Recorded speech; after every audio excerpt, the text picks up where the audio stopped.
Bistvene novice tega tedna prihajajo iz Milana, a o njih v drugem delu. Začnimo pa tam, kjer smo v prejšnjem tednu zaključili.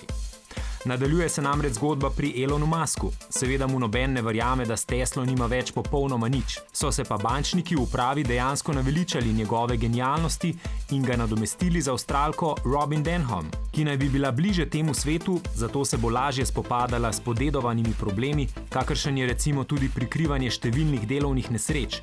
Žvižgači iz delavskih vrst pravijo, da zadeva v praksi še ni končana. Medtem svojeglavi milijarder poroča, da je njegov roadster prispel v Marsovo orbito, pa tudi, da električni tovornjak znamke Nikola snuje tudi za evropske tovornjakarje. A vprašanje, če ga bodo sploh lahko vozili. Musk jim namreč grozi z avtonomno tehnologijo. Električni avtomobili so v resnici tako velika stvar, da mika podjetnike iz prav vseh področij. Priključil se je torej tudi danski izdelovalec koles Biomega, ki pričakuje glavnino prodaje tega 20.000 evrov vrednega vozila, pravi ime Sin, ki je okrajšava za Singapur. Startup Roborace, ki snuje prvenstvo s samovozečimi dirkalniki, pa pravi, da bodo projekt vendarle zagnali z dirkalniki, ki bodo imeli tudi prostor za voznika.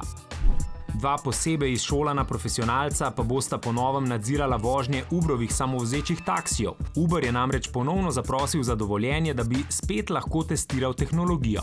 Točno tisto, ki bo Uberovim prostovoljcem enkrat v daljni prihodnosti odvzela kruh, tako kot so ga oni klasičnim profesionalnim taksistom. Nemški Telekom bo razdelilne omarice telekomunikacijskega omrežja na smiselnih mestih dodajal v javne električne polnilnice. Lahko si seveda mislimo, da zmore s tem hitro postati velik igralec.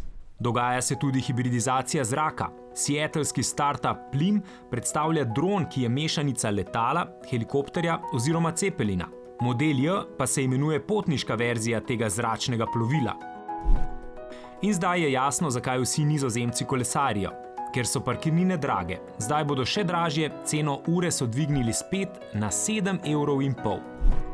Obetata se tudi dva nova pick-upa. Prvi je prenovljeni Mitsubishi L200. O skrivnostnem džipovem pick-upu pa za zdaj vemo le to, da mu bo ime Gladiator. Zdaj pa se preselimo v obljubljeni Milano. Tam se odvija EICMA, salon motociklov. In morda je glavna atrakcija električni Harley. Livewire se imenuje in če je bil prej V-twin motor glavni vizualni element, zdaj elektromotor ponosno kaže tudi ta živi kabel. A strinjali se boste, da ne izgleda enako impresivno, so ga pa zasnovali tako, da postane glasnejši, ko ga voznik privije. Yamaha predstavlja trikolesni skuter 3CT, za zdaj še kot prototip, a je že praktično jasno, da trikolesna tehnologija, ki smo jo spoznali na modelu Niken, prevzema glavno vlogo pri tem japonskem motoristu. Honda po drugi strani še krepi svojo ponudbo pravih motociklov za tiste, ki bi za svoj commuting presedlali na dve kolesi, a ne želijo skuterja, niti niso pripravljeni plačati veliko. Novi 650-kubični Nugget se zdi zelo dobra ideja. In novi najhitrejši v tem segmentu je MV Agusta Brutale. Nova generacija zdaj ponuja 153 kW moči pri visokih 13.450 vrtljajih, to zagotavlja kar 302 km/h. Bavarska glavna novost je superšportnik S1000 RR. Ta ima po novem simetrične žaromete in tudi še eno črko, slovito črko M, če jo želite. Italijani so seveda že udarili nazaj, z novim Panigalejem, a verjetno je bolj pomenljiva predstavitev električnega gorskega kolesa te znamke.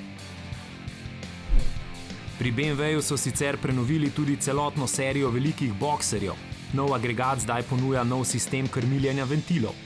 Oznako GT pa je dobil maxi skuter C400. Kratica obljublja več potovalnega udobja. In ko smo ravno pri BMW-ju, naj vam povemo, da je novi X5 že v Sloveniji.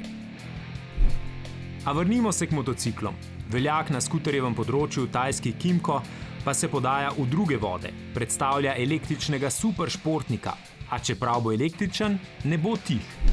Triumph je predstavil novega Scramblerja, motor, ki je začel retro off-road modo.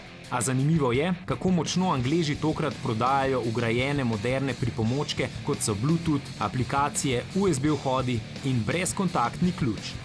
Vzvratna ogledala pa ne izginjajo samo iz avtomobilov. Tudi na motociklih izgubljajo svoje mesto. Nadomeščajo jih Samsungovi Galaxy. Sklop novic pa zaključimo v Ameriki in to luksuzno. Lincoln je za novega aviatorja omislil zvočna opozorila, ki so jih zaigrali kar virtuozi Detroitskega simfoničnega orkestra. Takole vas bo opozarjal, če si ga boste slučajno uvozili v Slovenijo.